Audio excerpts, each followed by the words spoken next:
Tai sveiki visi, čia yra Nextory News ir šiandien turim nuostabią viešnią Jurgitą Lapienytę, Cyber News vyriausią redaktorę. Labas, Jurgita. Labas. Tai prieš pradedant visą tą AI topiką, apie kurį mes šiandien kalbėsim, aš norėčiau labai išgirsti tavo visą istoriją, kaip tu atėjai į Cyber News, ką Cyber News aplamai daro, kas čia per dalykas. Tai mes esam portalas apie kibernetinį saugumą. Dabar jau ne tik tada, kai pradėjau dirbti daugiau nei prieš 5 metus, tai buvo didžiulis dėmesys kibernetiniam saugumui ir pamatėm ten nišą ar ne, kad apie tai reikia daugiau rašyti. Iš pradžių labiau verslas domėjosi, dabar ir žmonės kuo daugiau, vis daugiau domisi ar ne. Tai pradėjom nuo to ir porą metų turbūt nebuvo jokio beveik dėmesio dirbtiniam intelektui. Taip, aišku, ten būdavo daugiau mokslininkų studijos, kažkokie įdomus pastebėjimai, kažkas interviu metu paminėdavo, bet toks vis tiek labai nišai buvo. Ir tada, aišku, kad atsirado ChatGPT, tai viskas tiesiog per naktį pasikeitė. Nuo to, kad iš pradžių visi bandė pasižaisti, kaip čia labai smagu, nesmagu, iki to, kad šiemet jau nuo metų pradžios visi pradėjo staiga kalbėti apie burbulą, nes jau antiek mainstreaminis dalykas pasidarė labai staigiai, ar ne, visose įmonėse implementuojamas ir darbuotojai atleidžiami už tai, ar ne, kad tarkim nenaudoja. Tai aišku, mes dabar žiūrim daug į dirbtinį intelektą. Vis tiek gal daugiau žiūrim iš tos irgi saugumo pusės, nes verslas skuba dėkti, tai mes tada bandom kaip ir edukuoti ir pasakyti, palaukit, labai čia smagu, bet iš tikrųjų žinot, kad jums tas pasižaidimas ir inovacija ir to dirbtinio intelekto prisidėjimas kažkur prie pavadinimo ar prie vizijos misijos iš tikrųjų gali verslą kainuoti, jeigu jūs neapdairiai tą darysit. Ir kadangi vyksta ta vadinamoji hiperinovacija, ar ne, tai saugumas truputėlį atsilieka, kaip ir įstatymai ir panašiai. Tai žodžiu, mūsų yra redakcijoje vien tik tai 12 žmonių jau, kurie pastoviai ir kasdieną rašo apie dirbtinį intelektą ir ne tik apskritai apie technologijas iš įvairių kampų, tiek iš saugumo, tiek kokį tai įtaką turi, tarkim, darbo rinkai, visuomenėje ir panašiai, ar ne. Ir krūvą turim bendradarbių irgi per visą pasaulį, kur žiūrim iš įvairių kampų, ar ne, ko čia laukti. Tai šiek tiek, aišku, edukuojam ir apie naujienas, apie tą asmeninę savo duomenų apsaugą. Tiek ir stengiamės pasiūlyti tą truputėlį futuristinę viziją, ar ne, nes ypatingai dabar su naujom technologijom, su dirbtiniu intelektu, kvantinė kompiuterija, truputėlį gali apimti tas stručio efektas, kad visko tiek daug, informacija ypatingai iš antraščių, jinai tokia baisi yra, norisi įkišti galvą į smėlį ir kad, viskas, aš nebesidomėsiu, nebegaliu. Aišku, yra žmonių, kurie ir brėžia ribą, ypatingai gal ten vyresni ekspertai, ypatingai saugumo ekspertai, ar ne, kurie dalis užbrėžia ribą ties su technologijom, ties kompiuteriais, ar nepriklausomai nuo kada tu gimėjai, bet kai kurie dabar brėžia, kad viskas, mes jokio privatumo nėra, viskas numirė. Tai labai įdomi rinka, labai džiaugiuosi irgi, kad populiarėja ir Lietuvoje, ir kitur, ir tai tampa taip pat, kaip kalbam apie politikos naujienas, apie ekonomikos naujienas, dabar lygiai taip pat kalbam ir apie technologijų naujienas, ar ne, nes jau kaip Makluonas sakė, kad medija yra žmogaus tęsinys, tai dabar bet koks device'as ar ne, planšetė jau yra tavo tęsinys, nebegalėjau, bet to nesaugu kažkaip truputėlį. Tai viskas, dabar ta medija tikrai, jinai jau ore tas kodas jau yra debesy, ar ne? Jo, tai pakalbam apie tą burbulą tokį, kur ir žurnalistai, manau, moka išpūst biškį su tomis savo naujienom. Ir tuo pačiu tas buvo, čia buvo MIT universiteto studija, kad 95% visų projektų įmonėse dirbtinio intelekto tiesiog uždaromi iš esmės. Tai kaip tu manai, mes gyvenam tam burbule dabar, ar jis toks labai pamatuotas? Turėjom labai daug įvairiausių technologinių ciklų ir matėm tų burbulų ne vieną kartą nuo .com iki kripto, NFTs ir kitokių. Tu manai, čia labai panašus burbulas, ar kažkoks biškį turi kažkokio kitokio prieskonio? Kol kas nežinau, mes nežiūrim to kaip burbulo, ar ne, turbūt yra keli esminiai skirtumai su ta studija, kurią paminėjai, tai irgi aš daugiau negu 10 metų šį verslo žurnalistikoje praleidau. Man yra baisiai smagu stebėti, kaip rinkos reaguoja kažkokius dalykus, ar ne, kur ten senelis po 5 metų sužino, kad ten yra dirbtinis intelektas device ir tada nustemba ir visi puola kažką daryti, ar ne, tai nusiminti ten ir Tai ir yra akcijų rinkos, ar ne? Tai man gana patiko reakcija į tą studiją, ar ne, ką mokslininkai pasiūlo, bet jeigu turi autoritetą, tai tavęs girdi, aišku, tai sutapo su to, ką Samas Altmanas, OpenAI'aus vadovas pasakė, ar nesutikime su žurnalistais, kelis kartus pakartojęs, kad yra šioks ar toks burbulas NFT, tai buvo vis tiek tokie gana nišiniai dalykai ir kripto irgi vis tiek neperžengia tos vadinamosios mainstreaminės linijos ir taip yra labai, tarkim, didelis sektorius, bet vis tiek dar kažkaip ekonomika apsaugota yra iš dalies nuo to, ar ne? Tai čia dabar yra truputėlį kitas vaizdas, nes tai vyksta tikrai revoliuciniai dalykai, ypatingai kai kuriuose sektoriuose ar kai kuriuose srityse, kai kuriuose profesijose ir mes jau nebegrįšim prie to, kaip buvo, ar ne. Yra keli esminiai skirtumai, ar ne, ką kalba analitikai, tai aišku, jie labai stebi, nes tų startuolių yra 500 vienaragių vien dirbtinio intelekto, ar ne? Tas yra iš tikrųjų bet kokiai inovacijai, bet kokiai technologijai yra, kurie išaugia ten per kelis metus, yra tiesiog labai daug. Taip, tai yra šitas startuolių, yra įvairiais skaičiavimais nuo 7 iki 10 tūkstančių. Tai va čia jau kas bus, tai gali būti ir liūdna ir daugam ir turbūt prognozės skiriasi ar ne, bet turbūt keleri metai ir daug tų versliukų dings, bet kita vertus, kiek aš asmeniškai žinau tų žmonių, tai jie kažką savo šalia normalaus darbo dar pakuria kažkokį startuolį, ir žiūri, gal paeis, gal nepaeis. Tai čia viskas kaip ir gerai, bet yra keli esminiai skirtumai, yra koncentracija rinkos iš esmės šiek tiek didesnė dabar ir tie pagrindiniai žaidėjai, kuriuos ir plaukia investicijos, tai yra jau ir mums tie patys pažįstami žaidėjai iš .com burbulo, ar ne? Ir iš esmės ten koncentruojasi visi tie bandymai, vadinasi, aišku, jeigu sprogs ir kai sprogs ir tas hypas dings, tai pasikoreguos visos vertės kažkiek, bet jau niekas neįsivaizduoja, kad būtų staiga ten Nvidia išnyktų nuo žemės paviršiaus, ar ne? Iš esmės visos tos įmonės, kurios tai aukso karštlygiai duoda kastuvus, ar ne? Tai visa infrastruktūra, duomenų centrai, čipai ir panašiai, jie bus čia. Ir pritaikymas dabar jau dirbtinio intelekto yra toks didelis, kad akivaizdžiai mums reikės tos infrastruktūros, kur priplaukia investicijos, ar ne? Tai jau dabar ten, tarkim, kaip keičiasi Google'as, kaip keičiasi visi leidėjų verslai, ar ne? Kaip keičiasi mūsų vartojimas per visus išmanius įrenginius, tai iš esmės tas poreikis energijai ir dirbtiniam intelektui bus, tai toks jisai kaip sektorius, net ne kaip sektorius, tai bus kažkas, kas įsilieja visur tiesiog, kad kažkokia tampa mūsų detalė, kažkur koreguosis, turbūt dar ne dabar, visi sako, kad skepsio yra daug daugiau, turbūt ir dėl to, kad mes jau matėm, buvom ten, nėra tiek išpratėję, kiek ten pamišimas dėl tulpių, kada ten buvo 17 amžiuje ar kažkur, tai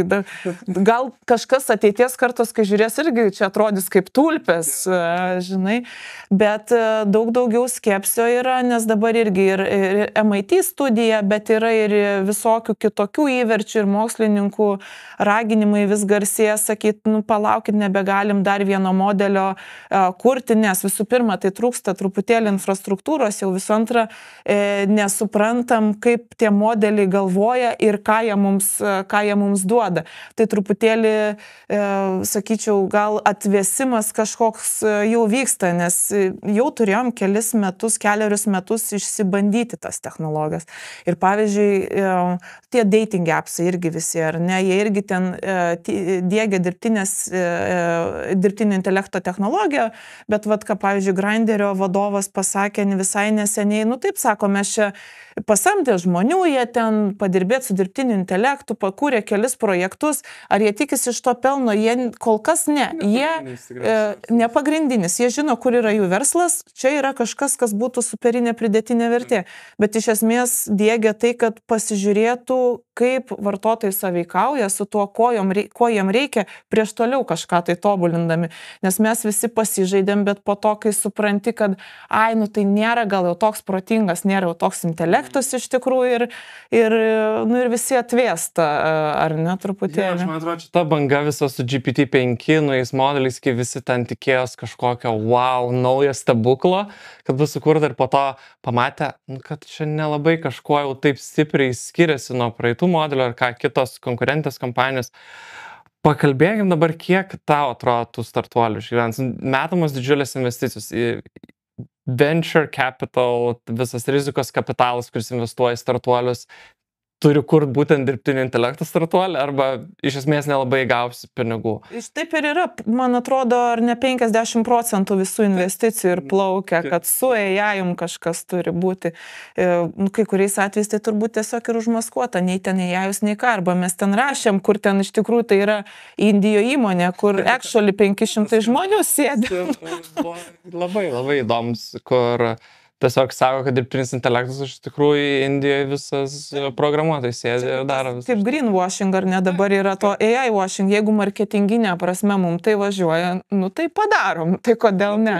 Ar ten už to yra sprendimas, ar ne, ar būdas pristraukti investuotojų, tai kitas klausimas. Vertės sukuria aplamai, tai labai tą vertę pamatuoti dabar labai sunku iš esmės, nes niekas net ir įsidiegus versle, sutaupysi kelias valandas, bet kaip tu jas pamatuosi ir ten sutaupo iš tikrųjų, ar ne. Pakalbėkim tada apie saugumą iš esmės. Tai ar stiprina kibernetinį saugumą dirbtinis intelektas dabar, ar labiau suteikia palankesnės sąlygas nusikaltėliam tiem cyber? Tai ir taip turbūt, ar ne tie gynėjai ir tos kibernetinio saugumo kompanijos, kurios irgi pagaliau gavo ir tie ekspertai balsą ir tarybose, ir valdybose, kur pagaliau po didžiulių incidentų verslas taiga supranta, kad čia turim įtraukti biudžeto eilutę, tai kainuos, tai jie irgi plačiai panaudoja ir išsibando ir aišku irgi automatizuoja daug dalykų, kuriuos anksčiau darydavo žmonės, ypatingai turint omeny, kad kibernetinio saugumo srity per pasaulį labai daug, ten milijonai žmonių trūksta ar neranda tų specialistų ir jie labai dažnai perdega, nes yra daug tokio tikrai rankinio, nuobodaus tokio darbo, ar ne, tai jie tą daro, irgi automatizuoja kai kurios, kaip ir finansų sektorius ar nesiekia,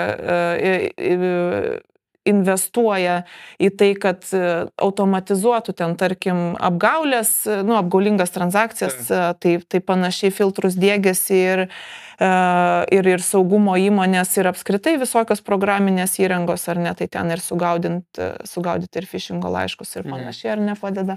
Kita vertus, nusikaltėliai, tai jiem nereikia nei jokių ten prieš leidėjus atsakyti, nei ką. Nei kažkokių patvirtinimų iš įmonės gauti. Tai iš esmės, ką dabar su tuo dirbtiniu intelektu daro, tai labai plečia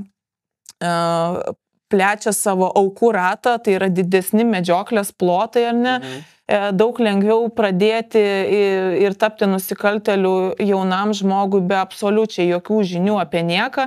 Jau tas kurį laiką vyksta ir prieš dirbtinį intelekto suvešėjimą tas buvo, bet dabar iš esmės, jeigu anksčiau gauni žinutę, iš ko supranti, nes negramatiškai parašyta. Dabar tai praeina ir visus spamo filtrus, ar ne, ir labai gražiai surašyta ir dargi išsiųsta daug daugiau žmonių. Jiem daug lengviau pasidaryti tą pūlą žmonių, kuriem galima, tarkim, išsiųsti, ar ne. Tai labai sunkina. Dar yra daug aspektų, pavyzdžiui, tas skubotas labai diegimas įmonėse, ne, ir dabar prasideda ta agentinių dirbtinio intelekto įrankių era, tai ten iš esmės tu suteiki prieigą prie visų sistemų, ar ne? Ir kuo nori, kad jis labiau nepriklausomai mąstytų, tuo daugiau tu prieigos duodi. Tai čia atsiranda labai daug rizikos, nes dirbtinis intelektas, visi tie modeliai iš esmės veikia taip, kad jie atsakytų į tą užklausą, kad tą pamalonintų, patenkintų. Ir irgi čia neseniai rašėm apie Perplexity, pasileido Comet naršyklį, ar ne? Ir tyrėjai pabandė tiesiog ją apgauti. Ten paprašė, kad tu nupirk man man pigiausia ten Apple Watch, aš noriu tokio ir tokio, tai ten per kelias minutės nupirko, bet iš tikrųjų nusipirko ten netikram sukurtam puslapyje, kuris buvo specialiai tų tyrėjų ir padarytas, kad iš ten nusipirktų, nes ten gera kaina, pamatė kainą, automatiškai supildė vartotojų kreditinės kortelės duomenis, va tau, žinai, ir viską taip daro, nes kad tik jau tas vartotojas būtų patenkintas. Tai aišku, dėl to ir daroma daug tų tyrimų, kad vis dėktume tuos filtrus, bet tų filtrų diegimas, kaip sustabdyti juos nuo tavęs tenkinimo ir malonimo, tai vyksta lėčiau.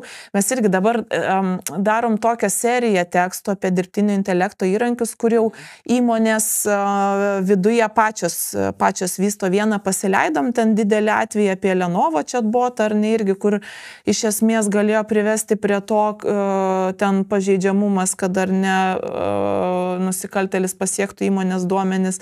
Vieną mes chatbotą tiesiog Lietuvoje gerai žinomas technologijų įmonės, nenoriu minėti kol kas, bet išsiprašėm Molotovo kokteilio recepto, ar ne, kur iš esmės nugalvoju, tai kodėl, jeigu čia yra va tokia įmonė, kaip jinai turi tokią plačią prieigą duomenų ir duombazių ir kaip nėra tų filtrų, nes visiems reikia greit čia ir dabar čia, kaip žinai, iki knygų mugės ten dabar reikia damušt tą knygą ir kažką tada prasti vertimai atsiranda, kažkokių nesąmonių, tai čia lygiai taip pat, kuris pirmesnis tas turi rinkoje pranašumą, tai taip skubama. Tai daug įvairių tų grėsmių atsiranda, aš jau tyliu apie tai, kad vienas po kito lygai ir ChatGPT, ir Groko buvo, ir aš dabar irgi atsidarau savo telefoną, žiūriu, man ten Gemini irgi sako, kad, žinot, jeigu ten nepažymėsit kitaip, tai mes kai kuriuos jūsų ten užklausas paskaitysim dėl to, kad ten patobulintume. Tai ir po to viskas atsiranda Google. Ten kažkas tau uždėt varnelę, gerai, uždedu, kuo greičiau man čia reikia naudoti. Tai net nereikia uždėti. Dar pas mus, dar Europoje, dar truputėlį tas GDPR'as padeda ten kokio Amerikoje, tai tu visur esi, taip sakant, organų donoras, jeigu tu neparašai prašymą, žinai, neduoti organų. Tai čia yra taip pat, o tada ten, tai gerai savo ten adresą, kredito kortelę, betgi žmonės tai darbui daug naudoja, tai ten prišeria darbinių duomenų, kurie po to atsiranda. Tai... Aš kalbėjau su keliais žmonėmis iš JP Morgano, vieno didžiausių bankų pasaulyje, ir jie savo įrankį įsidegė tokį kaip ChatGPT, dėl saugumo ir visko. Bet kadangi jis neveikia taip gerai, tai žmonės grįžę namo naudoja ChatGPT, kur iš vis nėra jokio saugumo. Tai kaip tu manai, čia problema šita yra labiau tų kūrėjų, kurie pristatinėja modelius ir duoda tau platformą, ar pačių įmonių, kurios neturi patirties, neturi žmonių, kurie sugebėtų išvengti tokių dalykų ir sukurti sistemą, kuri būtų saugi? Čia mes gebam sukurti tas saugias sistemas, bet visi labai skuba tą daryti, tai taip ir gaunasi.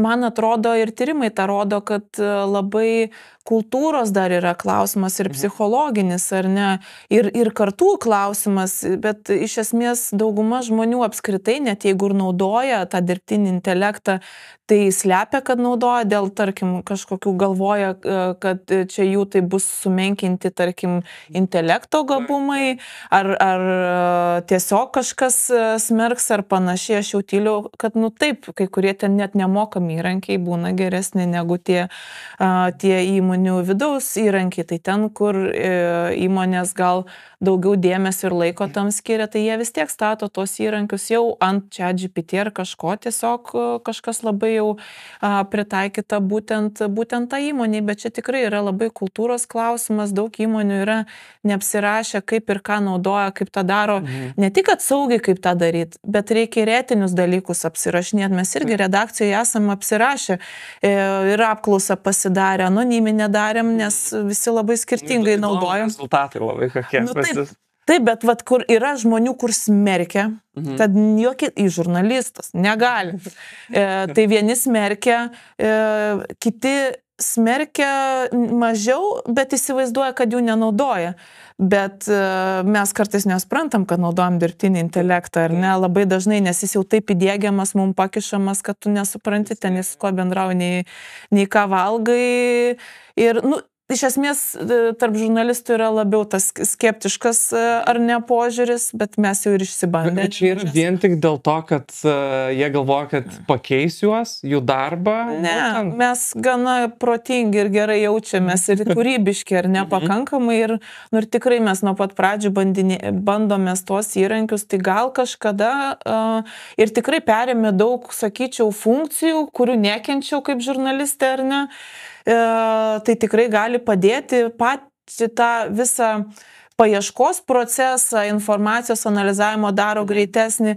Vadinasi, kad vis tiek labai stipriai ant viršaus reikia, kad žmogus patikrintų ir pažiūrėtų, bet iš esmės tai padeda greičiau ir lengviau googlinti, ar ne, kur tu pradžią atlieki, o tada jau gali giliau lysti, bet tave greičiau nukreipia ten į resursus, ar tau fainiau negu ten knistis per Google 10 puslapius, tau lengviau suranda, ar ne. Bet, iš esmės, nepakeis.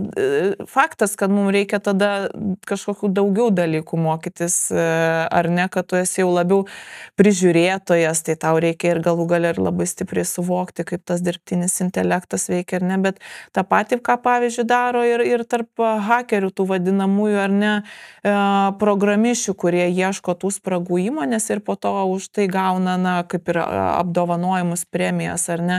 Tai dabar tokioj HackerOne platformai tas top daugiausiai tų premijų gaunantis hakeris yra botas.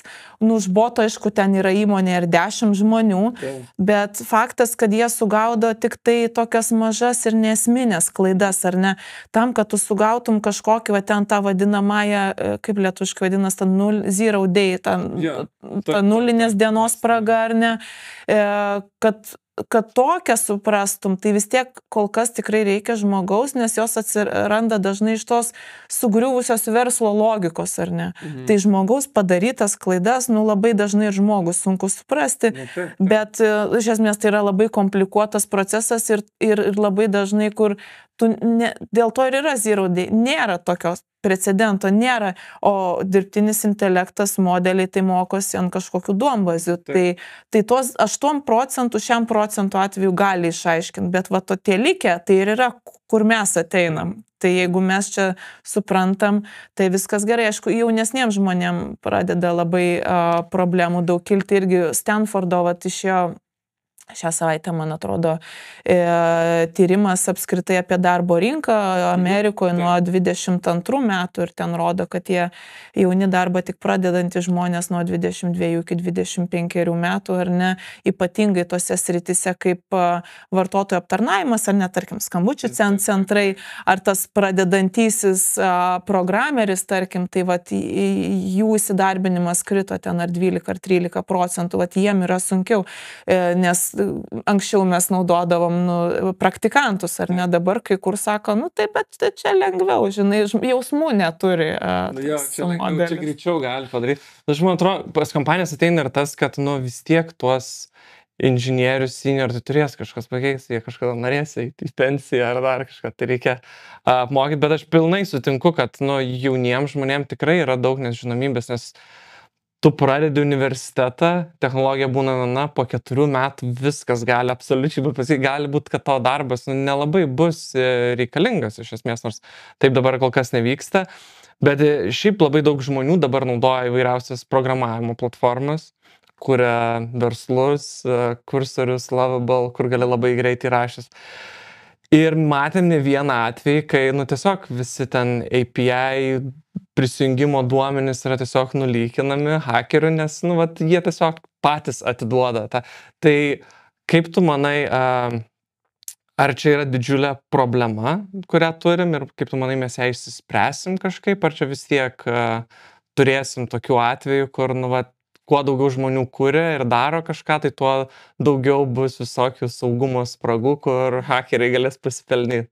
Tai aišku, visko bus ir dar daug tų kodų, jie yra atviri, ar ne, tai juos ir taip nesunku ten kažkaip apnuodyt, užnuodyt. Faktas yra tas, kad tose vietose jau kur truputėlį reikia patirties, ar ne, ir kur jau diegiamas dirbtinis intelektas, nes galvojama, kad taip vyks greičiau projektai ar ne, tada įmonė galės iš to augti, tai ten ir ta samdagi didėja, nes tam iš esmės tai dabar programuotojai, daug programuotojų, nu, tai jie ir prižiūri tą kodą, tai tau reikia prižiūrėti ir tai yra gana sunku, nes, pavyzdžiui, kaip virusai veikia, ar ne, tai galvoju, antivirusinė, gyvenom ilgai su mitu, kad Apple virusai nepuola, ne. Tai bet iš esmės tai pakeiti dalį truputėlį kodo ir jau viskas, ir nebet pažįsta. Tai čia irgi tas pats, taigi labai lengva apsigauti, nu tuo labiau dar sakau, kaip tie modeliai sutverti yra, jie ir patys netyčia gali pridaryti iš tų dalykų. Tai tikrai reikia, nu, artimiausių laikotarpių, tai tikrai daug žmonių ant to dirbs, kad ir diegti filtrus ir kažkaip savo akim prižiūrėti ar ne, visaip suprasti galų gale logiką. Tai ką mes dabar darom, tai bandom suprasti, kaip tas dirbtinis intelektas galvoja. Nors jis negalvoja, nu, bet kaip ir kokie procesai vyksta, ypatingai toj stadijoje, kai pradeda kažką susigalvoti. Iš kur čia atsiranda, va ta labai įdomi dalis. Tai jeigu mes nesprantam, kaip žmogus mąsto, tai ką mes čia kalbam, kad dirbtinis intelektas replikuoja žmogaus mąstymą, tai mes tada nieko nesprantam aplinkui. Kas vyksta, tai čia visko labai daug bus, bet čia ir labai yra ir daug galimybių ir manau, ten ypatingai tiem žmonėm, kurie nori mokytis ir kuriem fainai, kad čia nieks nestovi vietoj, nes daliai tai yra tikrai baisu. Tai čia yra labai įdomu, nes viskas juda tikrai tektoninis judesys, bet tu gali, ypatingai jeigu tau tenka dirbti su tom programom ar ne, tai tu kasdien kažką sužinai ir supranti arba prabundi ir supranti, kad nieko pamiršnu, ne taip viskas blogai galvojau, žinai. Tai nežinau, aš tai iš tos pusės žiūriu, kad man atrodo, čia tikrai labai daug galimybių yra. Kokias grėsmės šiaip vertini dabar rimčiausiai? Nu, ten turim deepfake'us, kurie gerėja kiekvienais metais ir ten dabar video galima generuoti, dar visokį, ir matėm įvairiausių video, ten autonomous ten dronai ir dar tie, kurie kariuomeniai. Ką matai tokia didžiausia grėsmė būtent? Nu, jeigu vertint žmogui, tarkim, mum kaip vartotojam, tai taip yra tie deepfake'ai, tai aišku, ir yra susidūrę ypatingai jauno amžiaus žmonės ten mokyklose, nes čia taip pat kaip ta vadinamoji keršto pornografija, ar ne, kur anksčiau reikėdavo pakliūti, tikrai nusifilmuoti kažkur ar būtame, tai dabar ar ne, tai labai paplitę ir ypatingai daug susijęs su irgi vaikų pornografija, kur ten visa teisėsauga už galvos susiėmė, nes kiek jie gauna pranešimų į netikrus atvejus, bet vis tiek reikia tirti, įstatymai nesupranta, kokią čia dabar bausmę duoti ir ar traktuoti lygiavertiškai ar ne, nes tai yra vis tiek to žanro populiarinimas, kas yra nelegalu. Tai kaip žmonėm, tai akivaizdžiai tikrai viena iš tų didelių grėsmių. Apskritai labai išsiplečia tas atakos paviršius, ar ne, nu, su bet kuo mes kur sąveikaujame. Tai iš esmės, nu, jau tokią kritinį mąstymą reikia išsiugdyti, kad tiesiog nieko nepasitikėti, bet sykiu nenuklysti sąmokslo teorijas, kas labai yra sunku neišprotėti, ar ne, nes nu, ta informacija, kurią gali apie save rasti ir kurią apie tave gali rasti dirbtinis intelektas ir kartu iš esmės sukurti tavo profilį ir žinai, ir ten tavo vardu kažkas įsidarbins Šiaurės Korėjos atstovas irgi, ar ne, kur va tokiu atveju. Nu, tai iš esmės deepfake'ai taip, bet čia turbūt tik tai tokia dalis, bet ta visa automatizacija iš esmės, kaip ir minėjau, padidina medžioklės plotus. Jeigu anksčiau kai kas būdavo brangiau iš esmės tave atakuoti, tai tada nusikaltėliai taikydavosi labiau specifiškai, bet į tam tikrus taikinius ar nedidesnės įmonės, kurie turi pinigų, turtingesnės gyvenvietės. Tai dabar absoliučiai ne vienas neapsaugotas ir jie gal, taip sakant, susirenka po mažai, bet iš daugiau aukų, tai jiem gal ir juokas, bet tau ten pavogtas ir tavo paso kopija, ar ten 100 eurų gali būti labai skausminga. Kitas dalykas, turbūt, kas mane kaip pilietę labiau neramina, ar ne, tai kad yra labai plačiai diegiama vyriausybių, ar ne, visos technologijos ir su dirbtiniu intelektu. Nebeatsimenu, kurioje valstijoje JAV, bet labai užsieksatinęs miestelis sudegė visur kameras su dirbtiniu intelektu, nes jiem pabodo vandalai, kurie į fontanus pila muilą, supranti. Ir jiem tai neva ten miestui kainuoja gal, ten $100,000 per metus išvalyti, bet iš esmės tai, aišku, pas mus gal tą masę labiau vienalytė, ar ne, bet kuo daugiau yra įvairių žmonių, tai suprasti reikia, kad dirbtinis intelektas jis yra pastatytas ant tų ilgo laikotarpio archyvo, ar ne, kur dominuoja baltaodžiai žmonės, vyrai, ir tam tikros rasės, ar ne, tai tos kameros ir tos technologijos jos prasčiau supranta duomenis apie tai, kaip moterį, kaip vaiką, kaip pagyvenusi žmogų ir panašiai. Tai čia atsiranda labai daug galimybių ir sekimų, ir persekėjimų, ir mes matom, pavyzdžiui, tas Palantiras, ar ne, Palantir viena itin sėkmingų dirbtinio intelekto įmonė, ar ne, tai turi visus vyriausybinius iš esmės kontraktus, tai irgi, nesgi daug labai pinigų ir iš vyriausybių eina būtent iš tas technologijos, jos mato kitokį panaudojimą, tai iš esmės mes truputėlį pradedam gyventi tokiam panoptikume, ar ne, kur kai reikia, tai pažiūrės ir kur tu buvai, ir su kuo tu buvai, ir tikrai plus mūsų naršymo įpročiai, tai daugiau pasakys negu apie tave. Absoliučiai. Ir mes čia kalbam, nes taip stebimės, o čia Kinija, ten socialinis kreditas, tai visur yra galimybė jį pasidaryti, ar ne, visur gali ant tavęs etiketę lygiai taip pat uždėti, gal tik tau taip nedeklaruoti, nes kitokios vertybės mes čia taip nedarom. Kaip mes galim suvaldyti tą dezinformaciją? Mes turim labai blogus kaimynus, kurie tikrai labai aukštam lygi tą dezinformaciją skleidžia per visur, socialinius tinklus.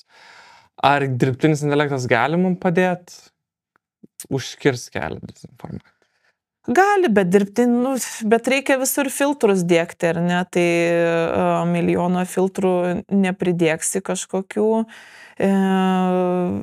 Vis tiek turėtų būti viskas per edukaciją labiau, ar ne, ypatingai jeigu mes kalbėjom prieš dirbtinį intelekto erą apie tą mediją raštingumą žemą, tai dabar iš viso ir to labiau, kad žmonės labiau pasitikė, ar ne, taigi ne žiniasklaida, o ten pažįstamo įrašais Facebook'e, LinkedIn'e ar dar kitur, kur dabar didžiulis pavojus ir galimybė kyla tai dezinformacijai ir žmonės linkia ir naujienas tai vartoti ir jom dalintis, skrolino, kol ten kažkur stoteliai stovėjo, pasidalino, patikrino, nepatikrino, ten eina pilnai ten ir tos net atrodo nekaltos ar ne, liūto istorijos ten pagraudinti, kaip ten žmogus išgelbėjo liūtą ir tada jis su juo susitiko, papasakota graži istorija, 6 skirtingi liūtai, žinai, ir žmonės tūkstančiais dalinasi, tiki, aišku, ką daro žiniasklaida irgi, tai jeigu mes anksčiau neskeldavom melagienų, tai dabar yra visose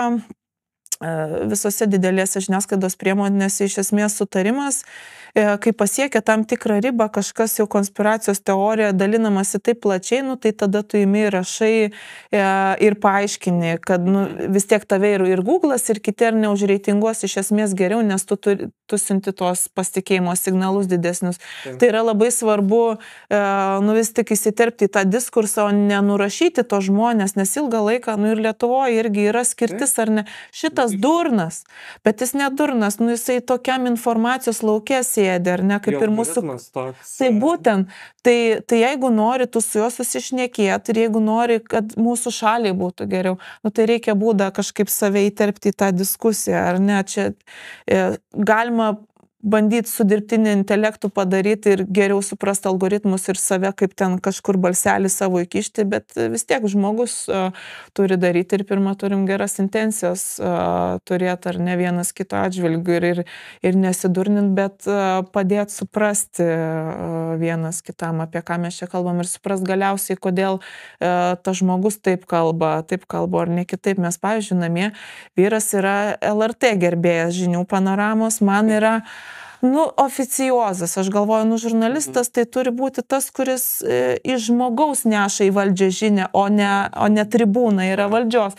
Aš pasižiūriu TV3 žinias, nėra, kad labai girčiau, bet man patinka, kad nueina prie žmogaus ir paklausia to kažkokio kanduko, kur eina į taromatą, kaip jisai gyvena ir kiek jam reikėtų uždirbti, kodėl jisai renka tos žmonės, nes mūsų rinkimų rezultatai stebina ar ne visą laiką, bet mes esam ten Gedimino prospekto Lietuva ar ne, tai reiktų kažkaip vat, ir tas technologijas ar ne išnaudoti ir tam besikeičiantį vartojimą apskritai medijų, kad nu, kažkaip tos dialogus sujungti ir tą oficiozą su tuo žmogum nenurašyti. Nu, jeigu jį paveikia, ten pagauna tie TikToko challenge, tai reikia suprasti, tai gal atkartot kažkokį algoritmą, kad jį kažkoks geras dalykas pagautų, pasipiktinimas dėl ten žmogaus teisų ar dar kažko, taigi galima irgi pažaisti. Kaip manai, galima šitą sureguliuoti, šis dirbtinį intelektą? Iš esmės, Europa bando kažką daryti, neaišku, kaip čia iš tikrųjų gaunas labiau, ar tai labiau, nu, turi daug skirtingų nuomonių. Vieni sako, kad sustabdys progresą ir tada labai stipriai atsiliksim, kiti sako, kad nu, ir Europos toks požiūris yra, kad nu, reikia apsaugot savo žmonės, nes jeigu pradėsim čia viską taip greitai, o saugumas labai atsilieka nuo kas yra kuriama, tai bus dar blogiau tam ilgam perspektyvoje. Kokia tavo nuomonė? Nu, sureguliuot gal ir galima, bet reikia visiems bendro sutarimo. Mes Europoje jau ir taip iš mūsų visi juokiasi, ar ne, kad mes reguliuojam ir tada technologiškai super atsiliekam. Ir ten vienoje pusėje turim JAV, kitoje pusėje turim Kiniją ir nors mes tą sau galim leisti. Čia aišku visos ten geopolitiniai žaidimai ir šachmatų partijos, bet viską visi pas mus jo nori ramiau daryti ir apsaugoti žmogų ir tai labai smagu, bet jeigu mes žiūrim kiek būtent tos didžiosios kaimynės ir pasaulio galios investuoja į tas sritis, nu, tai aš manau, kad kelias yra daryti tą patį. Tai gerai, galim diegti ir jeigu tada matom, kad reikia investuoti, tai investuokime į tų politikų supratimą, tarkim, kas vyksta, ar ne, apskritai tą bendrą švietimą. Nes dabar nu, mes buvom įsikandę, tarkim, tos strategijos, kad čia žalia Europa iki 2030. Taigi viskas eina į šiukšlyną tas planas, nes energijos dirbtiniam intelektui reikia tiek, kad nebetinka, čia tos nekaitrosios lemputės tavęs neišgelbės, reikia esminių fundamentalių kitokių sprendimų. Tai čia irgi reikia nu, kažkokio ambicingo plano, ar ne? Tai mes čia apie šiaudelius, maišelius, ten kažką kalbame. Rūšiavimas gal gerai, bet čia tu nesustabdysi, kai tokių pajėgumų reikia stipriau. Gerai, kad žmonės supranta ir keičia savo įpročius, tai viskas super, bet reikia dabar tą patį persimest ir daryti prie dirbtinio intelekto. Vis tiek yra, nu tai yra tektoninės permainos, jos viską keičia fundamentaliai, pavyzdžiui, leidėjų verslą ar ne. Vien tai, kad Google'as pilnai naudoja, nu kiek tai rinkų keičia ir kiek žmonių darbų ir gyvenimų, tai viskas, mes turim būti visiškai on board, suprasti ir važiuoja, mes dabar tai nebus kitaip, žinai. Pasikeičia, tik tai. Tai va, tai mes galim ten piktus laiškus rašyti, ar ten atsiliepimus, ar ten intelektualai visi paviešina ten kokį laišką, ten novelistai, žinai, parašo. Tai gerai, fainai, mes suprantam, bet turėtų tą ir politinis lygmuo daryti, nu truputėlį pagazuoti ne ant gatvių, ten po šiai dienai tiesimo ir ten mokyklų renovacijų, ar ne, nu, bet reikia į tą sritį susiinvestuoti ir susitelkti, kur nu, labai daug gyvenimų pakeis ir sektų. Kiek ten yra prognozės, kiek energijos reikės, nu tai ten yra didžiuliai kiekiai, jeigu visi pradėtų naudoti, nes dar labai nedidelė dalis naudoja tą dirbtinį intelektą. Nu gal šiaip su Google ar ten kažkas ieško, kur yra viduj, kurie nelabai žino, bet nu didžiulio kiekio reikia duomenų centrų, jiems reikia didžiulis energijos. Amerika jau pereina nuo tos žalios į jau degins naftos produktus, dujas, jau nebėra kito kelio iš esmės, tai vien tik tai prie to. Kaip tu manai, mes kalbėjom apie privačius duomenis. Tu manai, mes vis dar jos turim kaip tokį dalyką, privatumą iš esmės šitam amžiui? Aš kai tik pradėjau apie kibernetinį saugumą rašyti, tai pradėjau visiems kartoti, ką pažįstu, kad nu, jūs visada kalbėkite ir elkitės taip, lyg tai gali bet kurią akimirką atsidurti viešumo ir jums nebūtų gėda. Tai aš iš esmės to ir to ir bandau laikytis, nes norėtume turėti to privatumo, bet turint omeny, kaip mes nemokam elgtis su savo duomenim, net kai ir Europai mums yra suteikta galimybė ten teisė būti pamirštam ar ne, yra visas galimybės dingti iš interneto, bet nugi sunku, reikia kažkur kažkam parašyti, kažko paklausti, tai aš manau, kad mes sąmoningai tą, gal ir net ne visai sąmoningai, bet aukojam tą dėl kažkokio tais patogumo, ar ne? Ir kartais tas patogumas jis net neduoda tau labai daug kažko, tai kas, kad ten gali parodyti chatbotui pastatą ir jisai tau pasakys, žinai, koks ten pastatas. Jeigu tu save vertini, savo privatumą, tai galėtum paguglinti arba paklausti ir turbūt parašyti, jeigu ten esi prie Sagrada Familia ar ne, ar kažkur kitur.